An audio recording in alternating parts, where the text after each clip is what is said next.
gran paisano, hermano, amigo, soy mexicano. Y cambiamos de lugar, no de bandera, verde, blanco y rojo lo llevo en las venas. Como el águila volamos sin fronteras, rompemos la... Muy buenas noches, bienvenidas y bienvenidos a la Hora Nacional.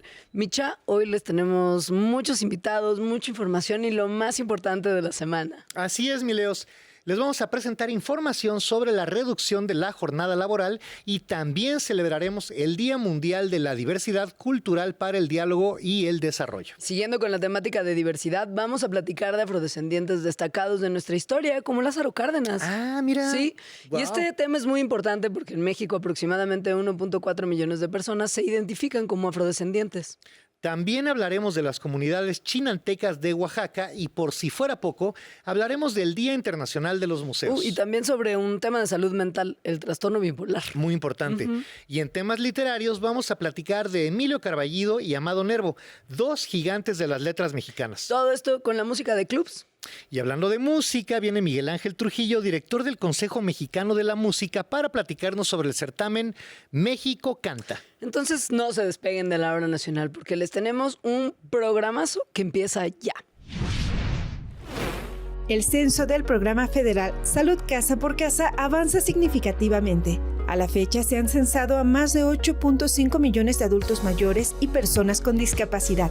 Entre los resultados se destaca que las enfermedades más comunes en los adultos mayores son diabetes e hipertensión. El 35% de los encuestados se considera saludable, mientras que el 59.9% tiene múltiples condiciones médicas. El programa operará en 22.460 zonas de trabajo y estará apoyado por un equipo de 19.315 facilitadores de salud y 3.145 brigadistas móviles. Las primeras visitas incluirán la toma de signos vitales y valoraciones nutricionales, así como la detección de enfermedades. Este programa tiene como propósito ofrecer atención médica preventiva y dar un seguimiento clínico. Con estos avances se espera que los médicos pronto lleguen a visitar casa por casa a la población de la tercera edad y con discapacidad para asegurar los servicios de salud. Cada 21 de mayo se conmemora el Día Mundial de la Diversidad Cultural para el Diálogo y el Desarrollo. Esta jornada fue proclamada en 2002 por la Asamblea General de las Naciones Unidas para poder promover el entendimiento, el respeto mutuo y la cooperación entre diferentes culturas para que se fortalezca la paz y el progreso social. Así es, Mileos, y para conocer cómo se celebra este día y su impacto alrededor del mundo, tenemos preparada una cápsula para todos ustedes. El 21 de mayo celebramos el Día Mundial de la Diversidad Cultural para el Diálogo y el Desarrollo. Este día fue proclamado por la UNESCO para reflexionar sobre la riqueza social y racial que tiene la humanidad. Además, es una fecha para recordar el patrimonio inmaterial, el compromiso de construir un mundo pacífico basado en el diálogo intercultural. La diversidad cultural nos enseña a valorar las diferentes formas de ver el planeta, fomenta el respeto y la aceptación y nos impulsa a trabajar juntos para alcanzar un desarrollo económico y social. El diálogo intercultural es clave para la convivencia y el entendimiento mutuo entre las naciones. Este y todos los días, celebremos nuestras diferencias como un recurso invaluable para el desarrollo humano y el progreso global. Para la Hora Nacional, Claudia Contreras. Hoy queremos platicar de un tema muy relevante, la reducción de la jornada laboral. Y es que este cambio es un gran paso hacia el equilibrio entre la vida personal y la vida profesional. Queremos agradecer a la Secretaría del Trabajo y Previsión Social por esta cápsula que nos habla de esta iniciativa que puede mejorar la calidad de vida de muchos trabajadores. Trabajadoras y trabajadores. Por instrucciones de la presidenta Claudia Sheinbaum, el secretario del Trabajo y Previsión Social, Marat Bolaños López, anunció la instauración gradual de la semana laboral de 40 horas. Con esta histórica decisión, las y los trabajadores de México tendrán importantes beneficios, como más tiempo para el descanso y la vida familiar, mejoras en su salud, con menor estrés y reducción de enfermedades relacionadas con el trabajo. Devolverles 8 horas a la semana gradualmente para que puedan usarlas como mejor les convenga, contribuirá al desarrollo nacional, al bienestar y a la felicidad de ustedes y sus familias. En el segundo piso de la transformación, trabajamos para cumplir esta demanda histórica del pueblo de México. Trabajar para vivir. Oaxaca es uno de los estados más ricos en diversidad cultural de nuestro país y es hogar de varias comunidades indígenas, entre ellas los chinantecos. Este grupo, que se conoce por su lengua, tradiciones y forma de vida, habita principalmente en la región noreste de Oaxaca. Se estima que hay aproximadamente 17,000 personas que hablan la lengua chinanteca y que están distribuidas en casi 14 municipios. Vamos a ver y escuchar una cápsula que nos pasó el Instituto Nacional de los Pueblos Indígenas para conocer más sobre la preservación de su lengua y sus tradiciones.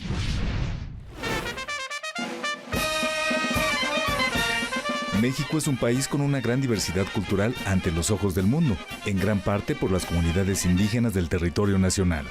El 21 de mayo está designado por la Organización de las Naciones Unidas como el Día Mundial de la Diversidad Cultural para el Diálogo y el Desarrollo. Invitamos al estado de Oaxaca para hablar de la diversidad cultural que tiene esta entidad. Los invito a escuchar a Modesta Martínez Ruiz, productora radiofónica bilingüe, quien nos hablará de la visión de la diversidad cultural de las comunidades del estado de Oaxaca. Escuchemos en chinanteco el relato de Modesta.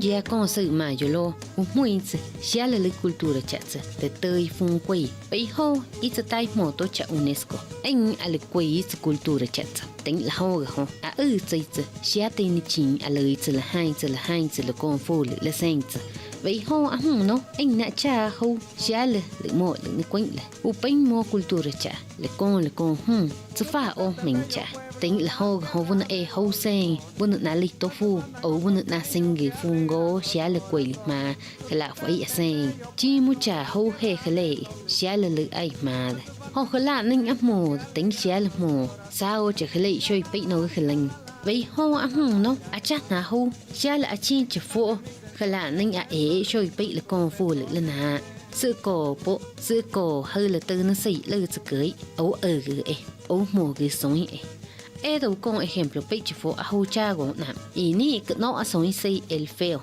soy shoigo men sei zapoteco y soy sei a fu sei Santa Catarina la Chatao. Ahora escuchémoslo en español. Este 21 de mayo, en el marco de la conmemoración del Día Mundial de la Diversidad Cultural para el Diálogo y el Desarrollo, se tiene como objeto, de acuerdo a datos de la UNESCO, ayudar a comprender el valor de la diversidad cultural, mejorar la convivencia, además de ser una oportunidad para profundizar las reflexiones sobre sus valores. En este sentido, queremos destacar la manera en que las comunidades indígenas de la Sierra Norte del estado de Oaxaca, donde convergen las culturas mije, zapoteco y chinanteco, fortalecen su cultura día a día mediante el uso de sus lenguas maternas, la convivencia y formas de organización a través del tequio, las fiestas y asambleas. Conocimientos que se van heredando de generación en generación. Por ello, es importante en este día resaltar la participación de los niños en los diferentes ámbitos y espacios de convivencia comunitaria, mediante la práctica de algún deporte, los juegos tradicionales, el canto o la música misma que fortalecen su identidad dentro del territorio donde se desenvuelven, y mejor aún cuando lo hacen en sus lenguas maternas. Como ejemplo, a continuación les presentamos un fragmento de la canción titulada El Feo, canto coral en zapoteco que interpretan niños de Santa Catarina la Chatao.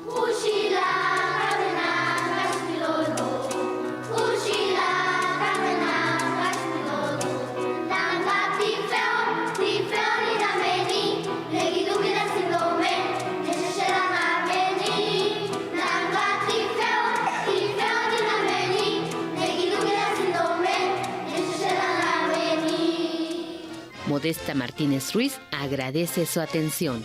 Agradecemos la participación de Modesta Martínez Ruiz por hablarnos acerca de la diversidad cultural de las comunidades indígenas. Hasta la próxima.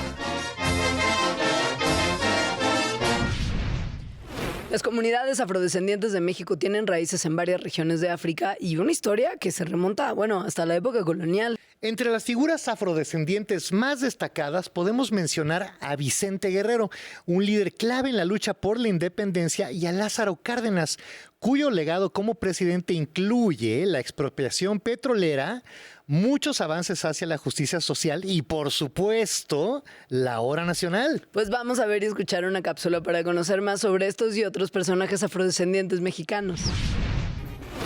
La presencia africana en México comenzó en el siglo XVI con la llegada de los primeros esclavos africanos traídos por los colonizadores españoles para trabajar en la agricultura, la minería y el servicio doméstico. Nuestra riqueza y diversidad cultural no se entenderían sin las contribuciones de los afrodescendientes. A lo largo de la historia, han ayudado a dar forma al México que conocemos hoy.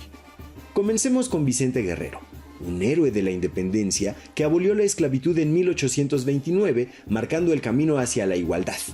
Junto a él, recordamos a Lázaro Cárdenas, reconocido por su respaldo a comunidades afrodescendientes durante su presidencia. Otro nombre que resuena es el de José María Morelos y Pavón, insurgente clave en la independencia, conocido por sus llamados a la igualdad racial y social. No olvidemos a Gaspar Yanga, un líder que se erigió en símbolo de resistencia. En el siglo XVII encabezó la rebelión contra el dominio colonial en Veracruz, estableciéndose una comunidad libre conocida como San Lorenzo de los Negros. Hoy, estas comunidades afromexicanas prosperan en la Costa Chica de Guerrero, Oaxaca y en Veracruz, donde más de 2.5 millones se identifican como afrodescendientes o afromexicanos, aportando una rica herencia cultural en la música, danza y gastronomía. Para la Hora Nacional, Orlando Abad. El Plan de Ayala fue proclamado por Emiliano Zapata en 1911 y es un documento que exigía la restitución de tierras a los campesinos despojados y que se convirtió en un símbolo de la lucha por la justicia agraria. Y hoy recordamos el fallecimiento de Otilio Montaño, uno de sus autores, y reconocemos el impacto que tuvo este plan para tener un país más equitativo. Queremos además darle las gracias al Instituto Nacional de Estudios Históricos de las Revoluciones de México por la cápsula que vamos a escuchar y ver sobre este tema.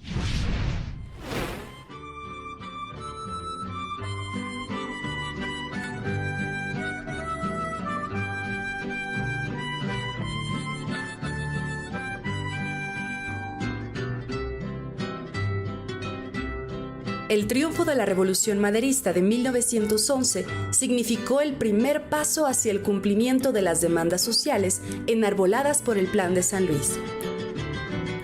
Entre julio y agosto de ese año, Francisco I. Madero y Emiliano Zapata entablaron negociaciones para iniciar el desarme del Ejército Libertador del Sur, a lo que este último se comprometió una vez que se diera cumplimiento a la demanda de restitución de tierras. El 17 de agosto de 1911, desde Cuautla, Zapata dirigió un par de mensajes a Madero y al presidente interino, Francisco León de la Barra. En ellos se reconoce la voluntad de terminar con el conflicto armado, una vez satisfecha la exigencia de los pueblos. Yo he querido a todo trance la paz de nuestro suelo, pero los hacendados, científicos, quieren que el pueblo sea su esclavo, que no ejerza sus derechos de sufragio, que haya presión como en los tiempos de la dictadura. Y por esta causa intrigan con el Supremo Gobierno, para que nos asesinen por una petición justa.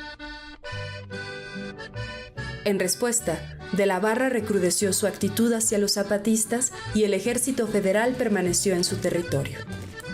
Asimismo, con el triunfo electoral de Madero y su llegada a la presidencia de México en noviembre de 1911, los reclamos de los zapatistas tampoco fueron atendidos. Por tal motivo, Zapata pidió a Otilio Montaño, maestro rural y su principal colaborador, que redactara un plan en el que quedara constancia definitiva de la causa zapatista, pues la prensa y la opinión pública los consideraba rebeldes y salvajes. Fue así como Otilio Montaño redactó el documento conocido como Plan de Ayala, el cual, una vez discutido con Zapata, fue firmado el 28 de noviembre de 1911 en Ayoxustla, Puebla, por los revolucionarios surianos. El Plan de Ayala desconocía a Madero como presidente de la República y ofrecía la jefatura de la revolución a Pascual Orozco, y en caso de no aceptar, Zapata asumiría la misma. Además, hacía efectiva la restitución de terrenos, montes y aguas despojadas a los pueblos que contaran con sus títulos de propiedad, algunos de los cuales habían sido otorgados desde la época virreinal. En cuanto a los pueblos sin propiedad, se les otorgarían terrenos ejidales, colonias y fundos legales. Asimismo, De lo obtenido al nacionalizar los bienes de los hacendados, se pagarían indemnizaciones a las víctimas de la guerra, así como pensiones para viudas y huérfanos. El Plan de Ayala se convirtió en la principal bandera política e ideológica del zapatismo. Desde entonces, y en el transcurso del proceso revolucionario, los zapatistas no aceptarían pactar con ninguna facción que no reconociera los postulados de reforma, libertad, justicia y ley para los pueblos de Morelos y la nación mexicana. Viva la independencia, viva la libertad, el plan Villa de Ayala que se dio a conocer.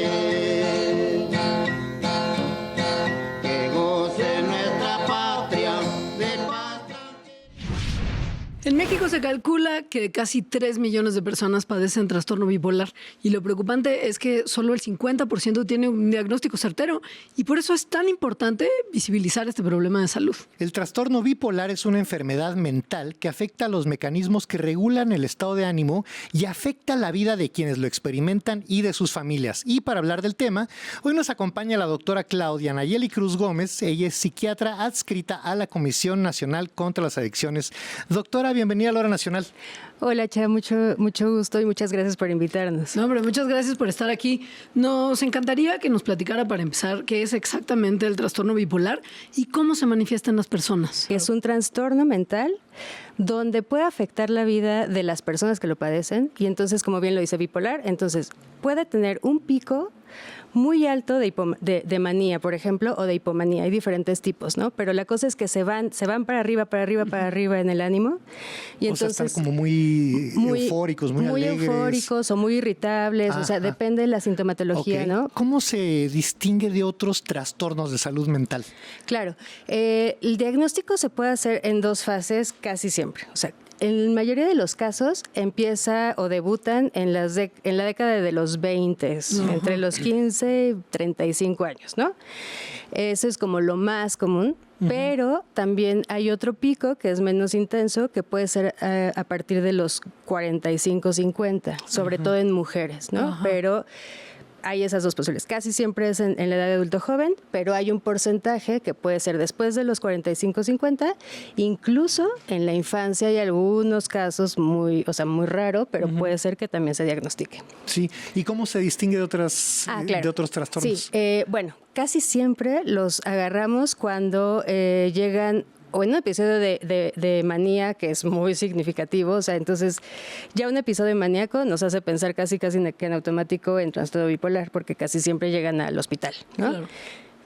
Pero hay otros que son hipomaníacos, que son estas personas como muy jocosas, muy movidas, que todo les sale bien, súper movidos, pero de repente tienen una depresión muy fuerte, que no salen, que no se pueden mover de su cama, que tienen ideación suicida, o sea, muy profundas. Y entonces llegan generalmente con el especialista por los síntomas depresivos graves. Entonces ahí pues nuestro objetivo y nuestro trabajo como psiquiatras es hacer muy bien la semiología, preguntar muy bien los antecedentes, ¿no? Para saber si ha tenido algún pico de hipomanía, si ha tenido síntomas de manía, si consumió alguna sustancia, porque también hay trastornos bipolares que se asocian a consumo de sustancias, o sea, cosas así, ¿no? Doctora, ¿a dónde pueden acudir las personas si creen, sienten, sus familiares están observando también que tienen este trastorno bipolar o buscando apoyo? Sí, claro. Bueno, en México tenemos hospitales psiquiátricos federales, ¿no? Como el Hospital Psiquiátrico Fray Bernardino Álvarez, que tiene atención los 365 días del año en urgencias. Pueden acudir ahí y ahí se les da la atención, porque se les da la atención.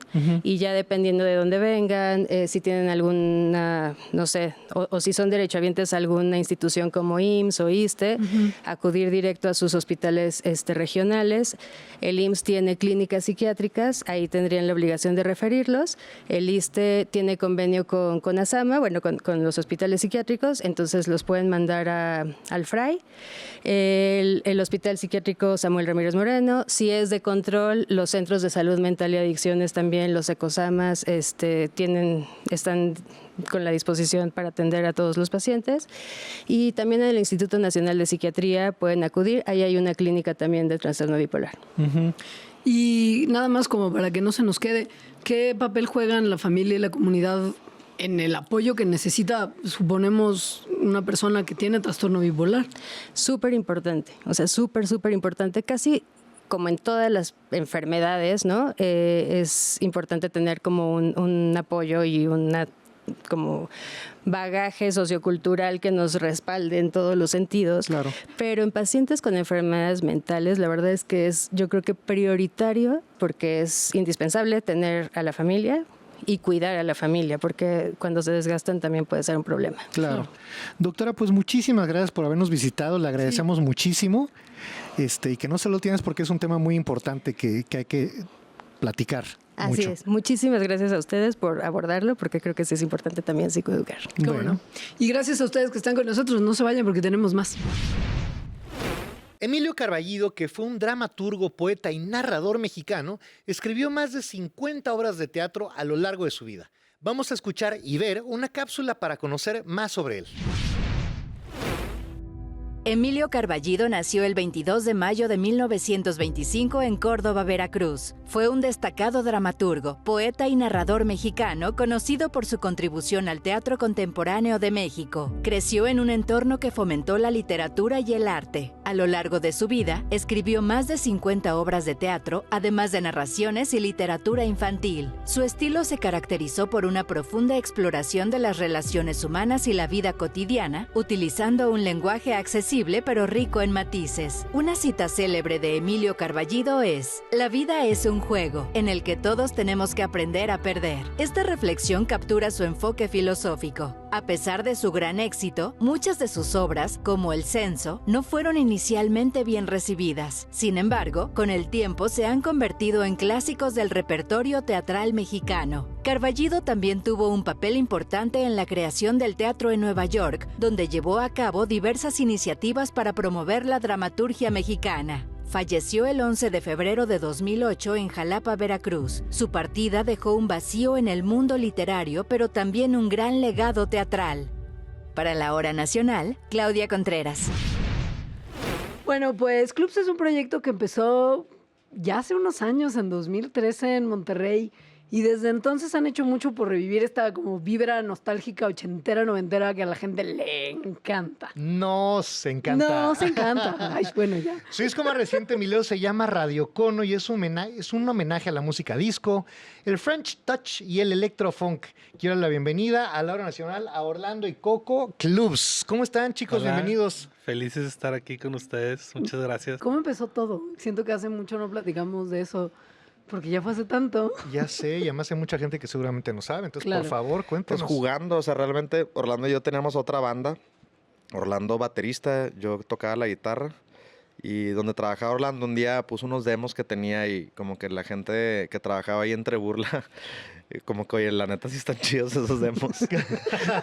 ¿Mejor que los de tu banda? Pues estaban, Ok. tenían su onda, o sea, eran como entre comedia, pero cool. Traían ahí como su rollo.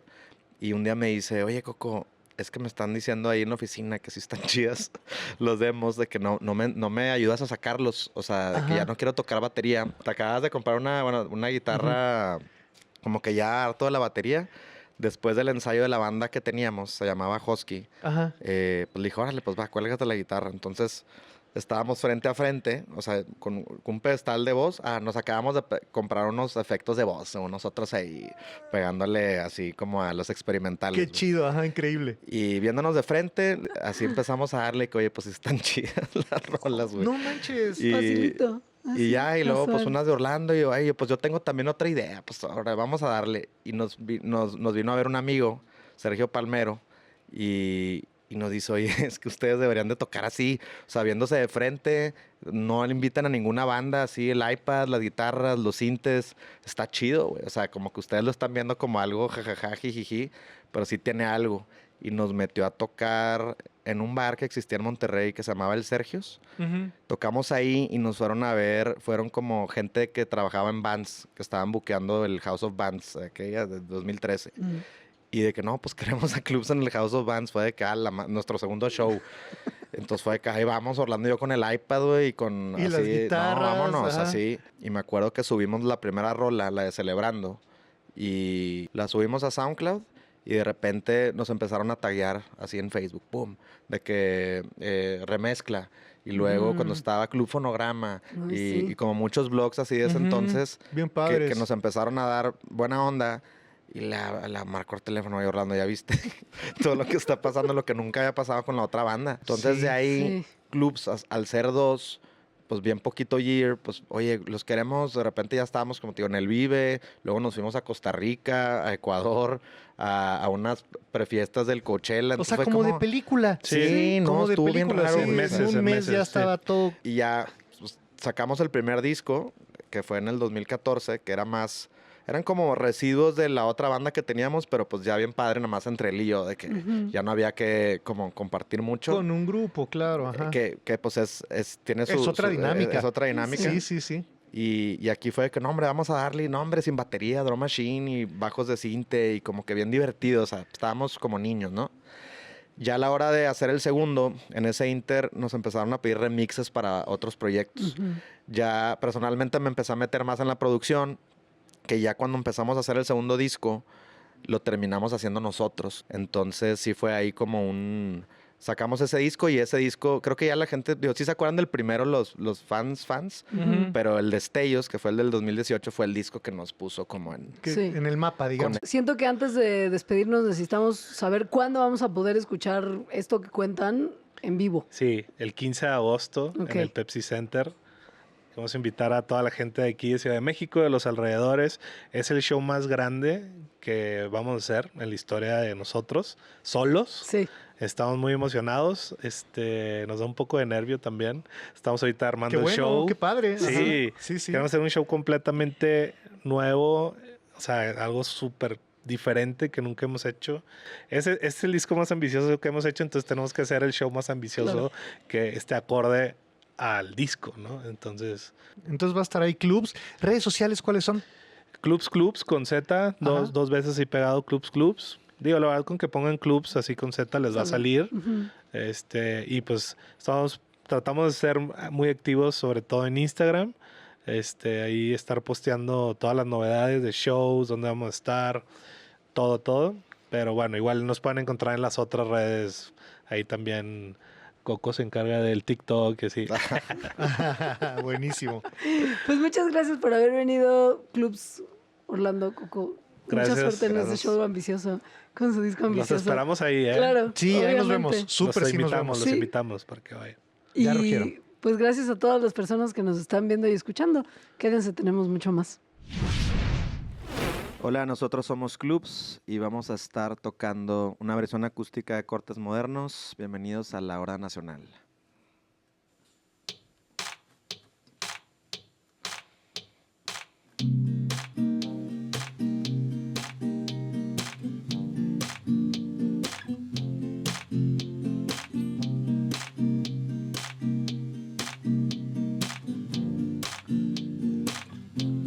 Siempre es lo mismo, no me arrepiento de tener fuego contigo. No sé si pueda mirar cuando te escribo. ¿Qué es lo que pasa? Me voy ahora mismo. Oh, oh. Quédate conmigo, me cambiaste el hilo, pero no lo entiendes igual. Fuiste mi testigo de que estoy perdido, que tú quieres más. Oh, oh, tú me robaste y te da igual. Tú me llevaste a donde vas. Yo sé que no tienes la respuesta, tienes la respuesta. ¿Qué más queda entre tú y yo? Viene lo mismo, ya cambia el disco, parece castigo. Cortes modernos, te quito del archivo. No se compara, dejaste solo el ruido. Ah, ah. Quédate conmigo, es lo que yo te pido. No pensar y ser natural. Sé parte de la nueva generación de la música mexicana con México Canta. Si eres mexicana o mexicano, tienes entre 18 y 34 años y vives en México o Estados Unidos, el concurso musical del Gobierno de México a través de la Secretaría de Cultura te está buscando. Participa con canciones de géneros como bolero, ranchera, mariachi, norteño, banda, corridos, tropical o alguna fusión. Ingresa a mexicocanta.gov.mx y regístrate antes del 30 de mayo de 2025. México Canta busca generar nuevas narrativas que evoquen el amor, el desamor y la identidad nacional sin apologías de la violencia. Inscribirte es muy fácil. Llena el formulario con el nombre del proyecto, tipo de propuesta, persona responsable, correo electrónico y redes sociales. Asegúrate de revisar todo. Indica el título y autor de tu canción, género e instrumentos que utilizarás. Luego sube el archivo de audio con la melodía que presentarás en tu registro. Acepta los términos y condiciones y haz clic en enviar registro. Recibirás un correo de confirmación. Resultados del 31 de mayo al 4 de julio de 2025. México Canta por la paz y contra las adicciones.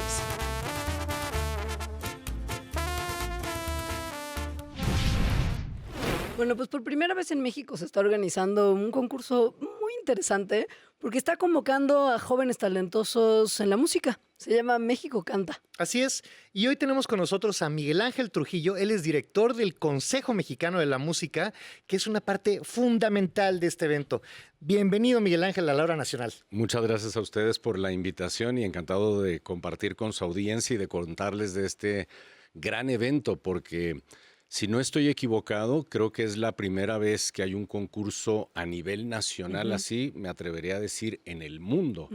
Entonces, esta iniciativa de la presidenta de México nace en una reunión cuando se junta con varios gobernadores y ahí está el gobernador de Durango, Esteban Villegas, que es músico, es cantante, tiene un dueto que se llama Esteban y Lauro, y le muestra a la presidenta una canción y le encanta, dice, oye, qué bárbaro, qué muchachos tan virtuosos, qué músicos, las armonías, todo esto, tenemos que hacer algo para cambiar esta narrativa. Le dice, organízate un concurso. Ándale, ándale pues. Entonces el pobre Esteban se pone a correr a través de un amigo que tiene una compañía discográfica, que era su compañía discográfica, me llama, nos organizamos, nos juntamos con la Secretaría de Cultura y empezamos a armar esto que es único porque a través de una plataforma con un audio, simplemente de un teléfono móvil, un video, no se necesita el famoso demo profesional. Sí, tú que eres claro. músico Sí. sabes y que mi demo es a capela, o sea, a voz Lo viva. importante es la canción. Es para autores, para cantautores y para intérpretes. Ahora, ¿cuál dirías que es el objetivo principal que espera lograrse con esta iniciativa? Creo que parte todo de cambiar la narrativa, ¿no? De abrir las puertas a autores, a cantautores que no escriben este tipo de letras. E intérpretes también, decías ahorita, ¿no? E intérpretes, pero parte de las canciones, porque todos tenemos nuestro fuerte, ¿no? Sí hay cantautores que lo hacen muy, muy bien y hay otros pues que les falte un poquito la parte de autor, que les falte un poquito la parte de intérprete, pero pues la idea es esa. Prácticamente estamos abriendo las puertas a quien quiera que tenga ese talento, que quiera ser escuchado, para que puedan inscribirse en el concurso, porque con un móvil lo pueden hacer, con un celular pueden grabar, agarran su cámara, lo hacen, agarran el audio, lo suben y lo que sí queremos pues es que manden y que inscriban esas canciones honestas que nacen del corazón, ¿no? Pueden ser de cualquier género. Tú puedes mandar tu canción que cumpla con estas reglas, digamos, que están ustedes pidiendo, ¿no? Sí. Requisitos, exactamente. ¿Y cuáles son estos requisitos? Es básicamente que no hagan apología al delito, al crimen, a las drogas, etcétera, etcétera. Es cualquier temática y cualquier género pueden inscribir. Oye, Miguel Ángel, y tengo varias preguntas. Una es hablar de los premios y otra es qué pasa con todos estos músicos, estos autores, cantautores, intérpretes que tienen pues mucho talento. ¿Qué va a pasar con ellos? ¿Se les va a grabar? ¿Se va a ayudar a que se promueva más su arte, su música? Al mejor canción, mejor intérprete y al que elige el comité se les va a grabar un álbum de 12 canciones y sus contenidos. Del cuarto al séptimo es un EP con 6 canciones, igualmente con sus contenidos. ¿Dónde inscribimos nuestras canciones ya para empezar a que la gente, estoy segura, le urge empezar a meter sus demos? Perfecto, sí. La página es mexicocanta.gov.mx, todo junto, mexicocanta.gov.mx. Y ahí viene la lista de requisitos, todas las instrucciones, todo. Exactamente. Las inscripciones se cierran el 30 de mayo. Las edades para participar es un programa dirigido a jóvenes de 18 a 34 años. Bueno, ni hablar. Bueno, no participamos. Ni modo. Oye, pero qué padre iniciativa. Muchísimas felicidades por haberla lanzado y te agradecemos haber venido a la Hora Nacional a explicarnos de manera tan clara qué se tiene que hacer y dónde puede empezar a meter la gente sus propuestas. Esperamos. Todo mundo conocemos a un autor, a un intérprete, a un cantautor. Corran la voz si no saben, que se inscriban, por favor, hasta el 30 de mayo. Buenísimo. Muy bien. Gracias, Miguel Ángel Trujillo, director del concurso México Canta. Y muchas gracias a todos ustedes por continuar con nosotros aquí, ya saben en dónde, en la Hora Nacional. Muchas gracias a ustedes. Gracias. El programa Jóvenes Construyendo el Futuro ayuda a que muchos jóvenes de México tengan capacitación y empleo. Queremos darle las gracias a la Secretaría del Trabajo y Previsión Social por esta cápsula donde vamos a conocer mucho más sobre este programa. Yo antes de entrar en el programa de Jóvenes Construyendo el Futuro, me dedicaba a otros trabajos que es la agricultura. Pertenezco a una comunidad que se llama San Isidro Chichihuistán, municipio de Teopisca. Mi comunidad pues es una ranchería en el cual pues la mayoría de los que son vivientes ahí somos indígenas. Estamos en la colonia Ojo de Agua, que es de San Cristóbal, Chiapas. El taller donde me estoy capacitando se llama Carpintería Moachbiquil. Mi vida ha cambiado, tengo nuevas ideas, nuevos pensamientos, nuevas metas que seguir sobre esta capacitación. Considero muy importante esto lo que estoy aprendiendo porque me va a servir mucho para tener mi propio trabajo y tener mis propios ingresos para mi vida y crecer más en conocimiento de todo tipo de elaboración de muebles. Yo considero que el programa Jóvenes Construyendo el Futuro da un trabajo digno y sobre todo de mucho respeto, en donde nos tratan bien y uno pues así uno más nos gusta aprender porque todo es con respeto. Me siento muy feliz aquí en esta capacitación por lo que mi tutor es muy a todo dar y me siento muy feliz capacitándome aquí, pues cada día voy aprendiendo nuevas cosas. Pues significa mucho para mí capacitarme en un centro de trabajo así cerca, por lo que pues yo puedo ver todas las semanas mi familia y estar más al pendiente de ellos. Para mí, ser un joven indígena pues me llena de orgullo y por mis padres también que pues ahí me criaron y la verdad estoy muy feliz por eso y me gustaría estar siempre en lo que es mi tierra. Las virtudes que tenemos los jóvenes es que todos podemos aprender, todos podemos enfocarnos en hacer algo para nuestra vida y tener un mejor futuro. El 18 de mayo se celebra el Día Internacional de los Museos. Según datos históricos, el primer museo en el mundo fue el de arte de Alejandría, fundado en Egipto en el siglo III AC. Fíjate, hoy en día México tiene más de 2,000 museos dedicados a la cultura, la historia, el arte obviamente, y todo esto nos convierte en uno de los países con mayor número de museos del mundo. Qué increíble, ¿no? Sí. Eso está increíble, Total. buenísimo. Bueno, pues vamos a ver y a escuchar las recomendaciones de Germán Gastelum para esta fecha. ¿Qué tal, amigos? Pues hoy les quiero hablar de lo que se está festejando el día de hoy, domingo, 18 de mayo, en todos los museos. ¿Y qué creen? No solamente de México, sino de todo el mundo. Resulta que en 1977 se instituyó el Día Internacional de los Museos, ¿sí? Desde entonces varios museos se han estado uniendo y países para este festejo. Pero este festejo, ¿de qué se trata? Se trata de poner conciencia del significado y de la importancia de los museos en el mundo totalmente. En los cambios, en la transformación, en la educación, en el comercio, en las cuestiones económicas, principalmente en el criterio y en el concepto de las personas. En esta cuestión de concientizar la realidad del mundo a través de conocer este intercambio cultural que existe en los museos. ¿Cuál es la idea? Que sea de una forma gratuita a nivel internacional y donde tú puedas también tener ese contacto de entender lo que está sucediendo en tu entorno y a través de entender nuestro entorno, entender la realidad del mundo. Hoy, precisamente, en casi todos los museos de la República se hicieron eventos especiales. La mayoría de ellos fue para acercar a la gente al museo. ¿Qué quiere decir? Salieron de los museos. Se invitó a diferentes conferencias, se invita a cursos, se dan como talleres especiales a los niños en las plazas, dedicado y hecho por los propios museos. En la Ciudad de México se está festejando la Feria Internacional de los Museos, precisamente en el Centro Histórico. Y ahí tenemos varios de los museos que se están uniendo a ello, que es el Museo Nacional de Arte, el Museo del Templo Mayor, el Museo Mural Diego Rivera, el Museo de Arte Popular, el Museo Arte Carrillo, etcétera. Pero también en el interior de la República tenemos a quien está haciendo específicamente estas actividades, el Museo de Morelos, en Cuautla, en Puebla, en Monterrey, el Museo Estatal de Monterrey. Y ellos están también dando conferencias, pero una conferencia especial. Cada Día Internacional de los Museos se dedica a un área en específica. El año pasado fue sobre la educación y cómo la importancia de los museos en la educación. Este año es el futuro de los museos en las comunidades de constante cambio. Cómo ellos están influyendo en este constante cambio. Yo te invito a que visites los museos.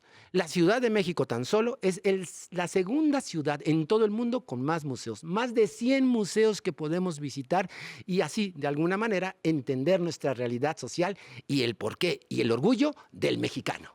Te seguimos esperando y, por supuesto, sigue aquí en La Hora Nacional.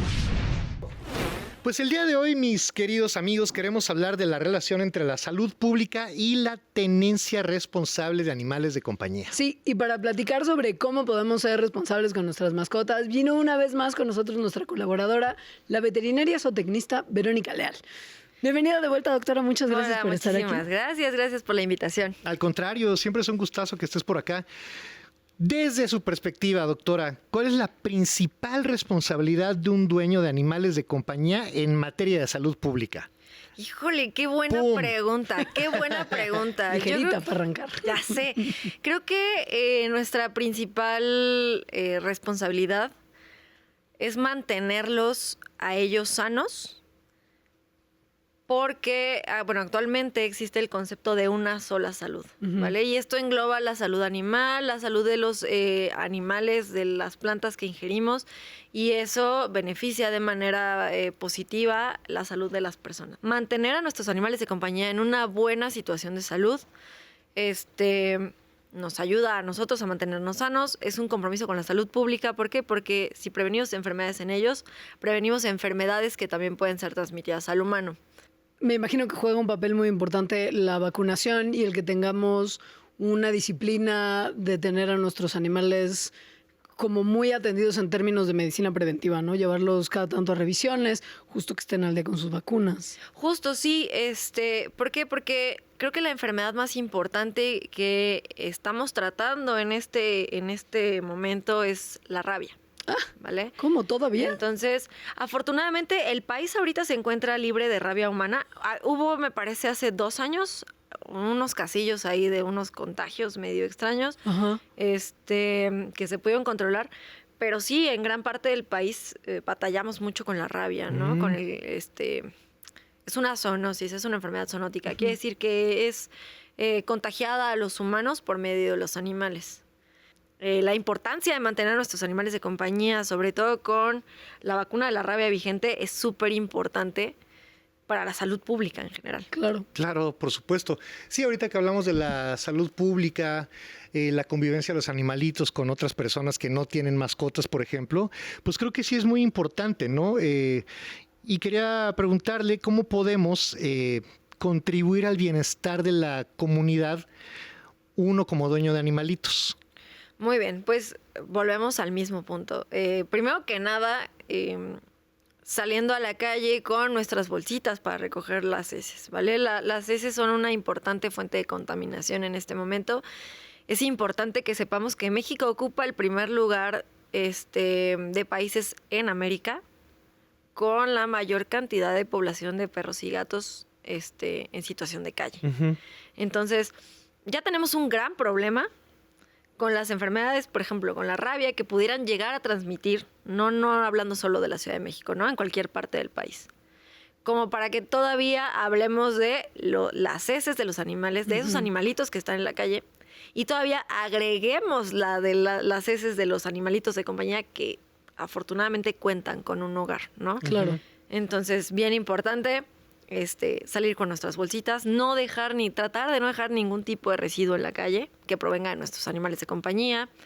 En el caso de gatitos, evitar que salgan a la calle. Es mejor, ¿no? Claro. En general. Sí, en general prevenimos muchas cosas, muchas situaciones que les puedan llegar a pasar a los gatitos, pero en términos de salud pública son más heces al medio ambiente. Y por otro lado, si nos vamos como a la parte de conservación ambiental, que también impacta de alguna forma en la salud pública, pues los gatitos son cazadores, ellos no van a saber. Pero además son ¿qué, no? Excelentes cazadores. Excelentes, sí. Sí. Y pues pueden acabar con la fauna de un lugar, entonces pueden causar un desequilibrio medioambiental importante también. No, y saber cómo, perdón que regrese al mismo tema, pero saber deshacerse de las heces es muy importante. Claro. Hay muchas tiendas, por ejemplo, que tienen un letrero en sus botes de basura que dice, por favor, no deje aquí las heces de sus animales. Claro. Porque se confunde, se mezcla con otros residuos que pueden llegar a infectarse, ¿no? Claro, por supuesto. ¿Cuál es la manera ideal de eliminar los desechos de nuestras mascotas? Considero que la mejor manera es el drenaje. Ajá, o ¿vale? sea, igual. ¿coladera? Pero de casa, por ejemplo, puede ser el inodoro. Ajá. ¿Por qué? Porque finalmente esas aguas se tratan y todo lo que tú quieras, pero no las dejamos expuestas en el medio ambiente, no las dejamos, por ejemplo, llegar en lugares donde se pueda llegar a mantos acuíferos que no se contaminen. Claro. Entonces, lo ideal, pues el drenaje es lo ideal. No, pues ya está. Ahora sí tenemos consejos, tarea y una responsabilidad muy grande. Entre todos tenemos que contribuir para estar más sanos. Exactamente. Es correcto. Sí. Así es. Muchísimas gracias por venir una vez más a La Hora Nacional, doctora Verónica Leal. Muchísimas gracias a veterinaria ustedes. Y zootecnista, que volverá muy pronto, espero. Claro que sí, muchísimas gracias. Gracias, doctora. Y ustedes no se vayan, que tenemos más. Las locuras de una pareja muy cuerda, una obra de Rodrigo Díaz, llega al telón de asfalto con su humor inteligente, mileos y situaciones cotidianas llevadas al extremo. Sí, si ustedes son fans de la música como somos nosotros, la verdad, les va a encantar la puesta en escena, porque es como una especie de combinación entre concierto y teatro, que además te hace pensar sobre cosas como la convivencia, como la búsqueda de la felicidad. Está padre, y sobre todo está padre que están con nosotros para platicar de la obra Nadia Waller y Rodrigo Díaz. Bienvenidos, qué gusto tenerlos aquí. Muchas gracias. Muchas gracias, un gusto estar acá. No, hombre, al contrario, gracias por estar aquí con nosotros en La Hora Nacional. Bueno, pues cuéntenos de esta obra, cómo surge, cómo ustedes son pareja en la vida real, no es ficción. ¿Qué está pasando aquí? Son cuerdos, no son cuerdos, sobre todo. Cuerdos con cuerdas. Exacto, ¿no? A ver. Bueno, pues sí, nosotros somos pareja en la vida real y también lo somos en el escenario. Entonces, se nos ocurrió llevar esta historia que es parte de nuestra vida, pero como es nuestra vida, ¿no? Con esta locura de tener que hacer música y a la vez llevar una familia, ¿no? Una familia de adolescentes, digamos que tenemos 2 hijos adolescentes que son gemelos.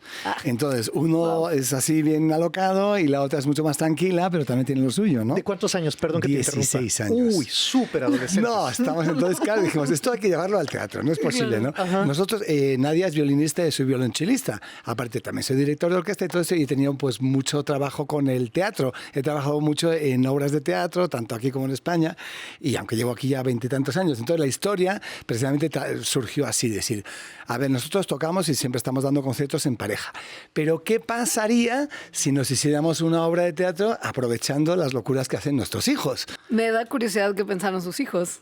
Uy, no, nos ayudan con todo, no, está tremendo porque contamos, escenas reales, ¿no? Si de por sí los adolescentes no se llevan luego también con sus papás, si hacen una obra de teatro contando sus chismes, siento que peor.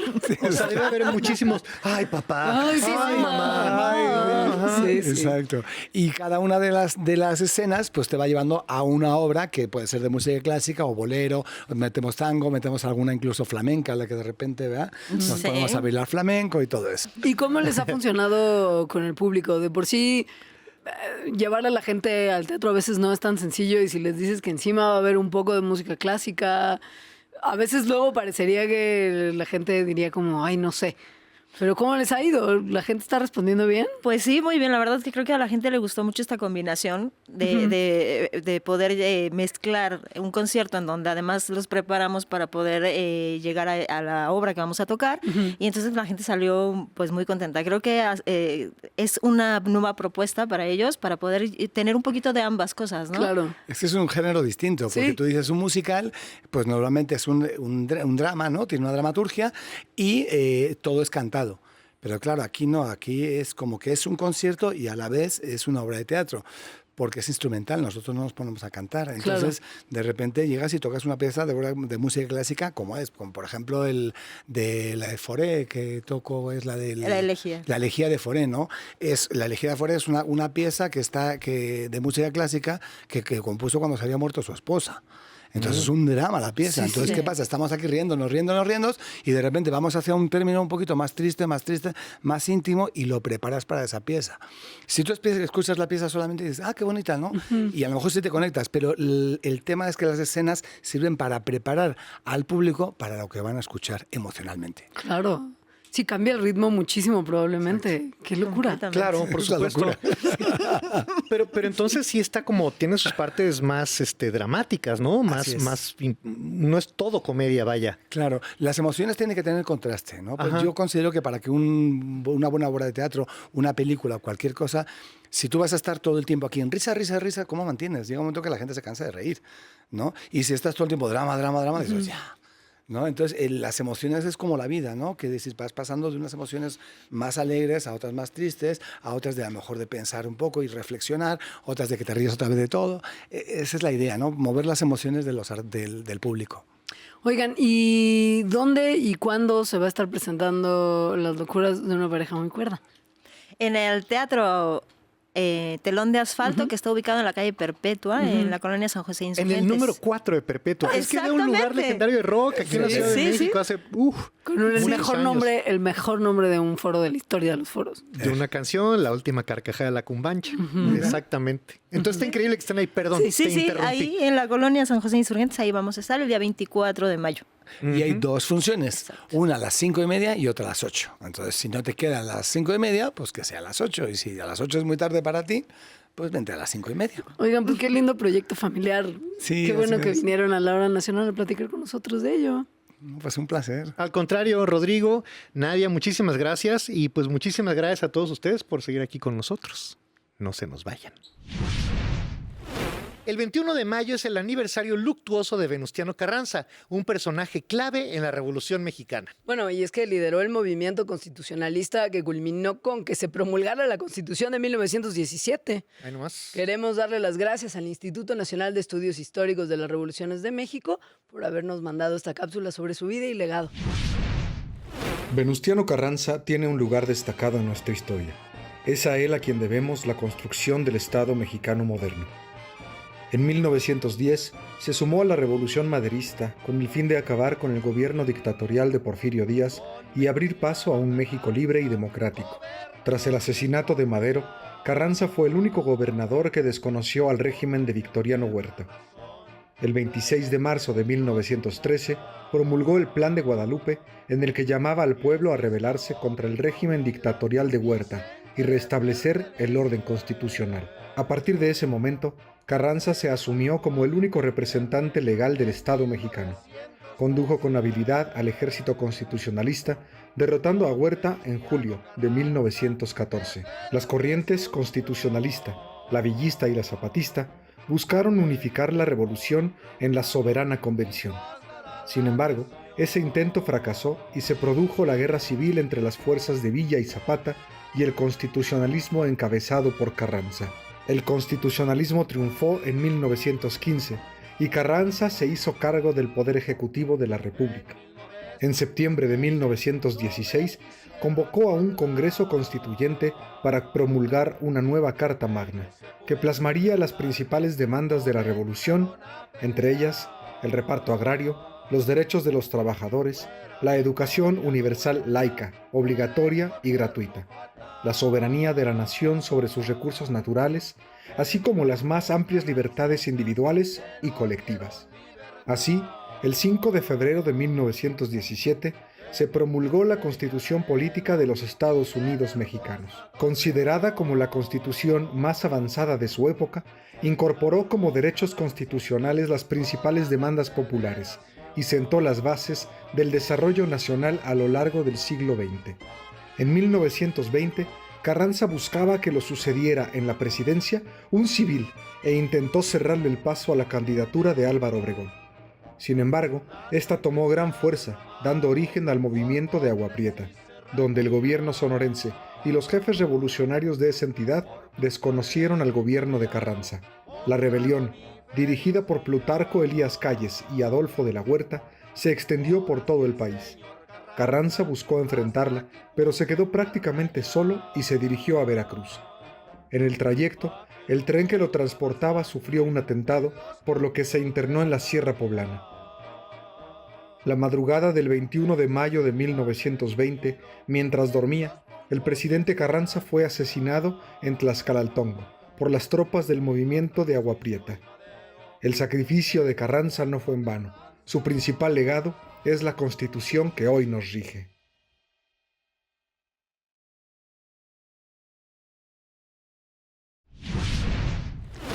Amado Nervo fue uno de los poetas más influyentes de la literatura mexicana y su obra es una introspección, la verdad, profunda sobre temas como la vida, el amor, la muerte. Claro, y mira, tiene grandes frases como la de su poema La amada inmóvil. Ahí te va, ¿eh? ¿Estás lista? Sí. Vivir sin tus palabras es mucha soledad. ¿Qué tal, eh? Vamos a conocer más de su obra en la siguiente cápsula. Amado Ruiz de Nervo y Ordaz nació el 27 de agosto de 1870 en Tepic, Nayarit, México. Estudió en el seminario de Jacona en Michoacán, donde se interesó por la filosofía y la teología. Sin embargo, nunca terminó sus estudios sacerdotales y se trasladó a la Ciudad de México para dedicarse a la escritura y el periodismo. Inició su carrera literaria en el mundo de las letras a finales del siglo XIX. Publicó sus primeros poemas en revistas literarias y periódicos como El Nacional, El Universal y El Mundo, lo que rápidamente le ganó reconocimiento nacional. Entre sus obras más importantes se encuentra La amada inmóvil, escrito póstumo que refleja el dolor y la nostalgia por la pérdida de su amada Ana Cecilia Daillés. También escribió Serenidad, Elevación, En voz baja y Paz. Nervo es conocido principalmente por su poesía, aunque también escribió ensayos y cuentos. Se estima que redactó más de una docena de libros y colecciones poéticas, dejando un impacto duradero en la literatura hispanoamericana. Aunque durante su vida no recibió premios literarios, su obra ha sido ampliamente reconocida y estudiada, consolidándose como una de las figuras más influyentes de la poesía modernista. Amado Nervo murió el 24 de mayo de 1919 en Montevideo, Uruguay, donde se desempeñaba como embajador de México. Sus restos fueron trasladados a México y descansan en la Rotonda de las Personas Ilustres en la Ciudad de México. Para la Hora Nacional, Orlando Abad. Mileos, hoy nos despedimos con otra frase de Amado Nervo. Ahí te va, nomás por no dejar. A ver. Yo he vivido porque he soñado mucho. No, tremenda. Yo creo que está mejor que la anterior. Wow. Pues bueno, una vez más, muchas gracias por estar aquí con nosotros cada semana, muy puntuales el domingo a las 10 de la noche en la radio. Y obviamente gracias también a todos los que nos ven en televisión pública. Así es, y un saludo a todos nuestros amigos y amigas que nos siguen en redes sociales y a las personas que nos ven diferido en YouTube. Les agradecemos muchísimo y les mandamos un abrazo enorme. Hasta la próxima. Esta fue una producción de la Dirección General de Radio, Televisión y Cinematografía de la Secretaría de Gobernación. Y cambiamos de lugar, no de bandera. llorar.